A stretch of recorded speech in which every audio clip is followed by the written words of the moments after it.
You want to hear about my personal journey? I'm going to ask you to come closer because I need your love. When I was 14, I was diagnosed with Crohn's. That's 42 years ago, and in those days, people didn't talk about it. So I didn't talk about it. And when I was 17 and I wanted a job as a lifeguard, and I managed at 6 feet tall and 125 pounds to pass and get my qualifications, I went for an interview, and it was winter, and I had my ski jacket on.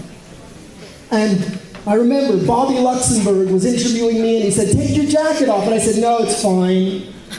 And I got the job, and I became a lifeguard, an assistant manager, a manager of Blossom Pool. Now, we go forward in time, and I was in my last year of law school at McGill University. On a décidé d'aller aux Universités de Montréal pour le dernier semestre pour améliorer notre français. My friend Neil and I decided to go to Université de Montréal for our last semester.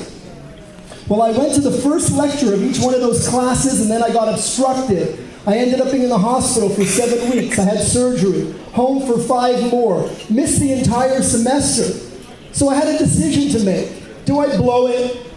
Or do I take my friend Neil Drapkin's summaries, because we picked the exact same courses, study and do my best? So I did, and I passed all my courses but one. I got a 58.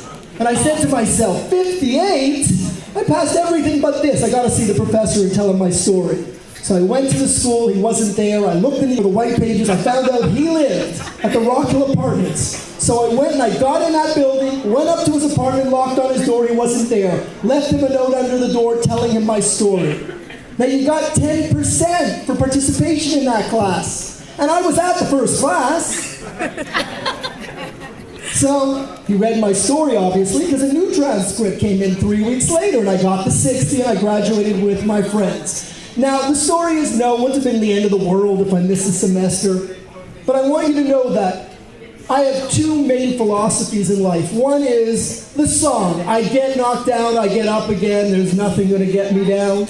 And the other is, you got to enjoy every moment of life. And when we are blessed with a chronic illness, we have an ability to appreciate life more than those people that have not experienced illness. I'm going to just tell you 2 more quick times that I really enjoyed life. I was in the hospital, at the Royal Victoria Hospital, and my intravenous blocked, so they had to change it. So I took that moment to take a walk, because that's what I always did when I was a free man without that pole.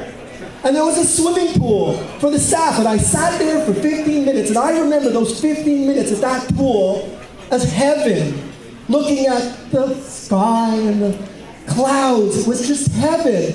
And then 10 years later, 15 years later, same story, blocked, in the hospital, intravenous breaks down, and I'm a free man until the nurse comes back to put it back in. But this time I was braver. I had a wonderful wife waiting for me at home, and a 10-year-old, and a 6-year-old, and a 2-year-old. So I just put on my coat and my boots. I went to the front of the Jewish General Hospital. I got in a taxi, and I said, "Take me home. This is my address." And I spent the best 3 hours that I'll remember with my wife and my kids, seeing my little 2-year-old squeal, and my boys hug, and my wife hug, and it was heaven. So my message to you is, enjoy every moment of life, and don't let anybody knock you down. Thank you.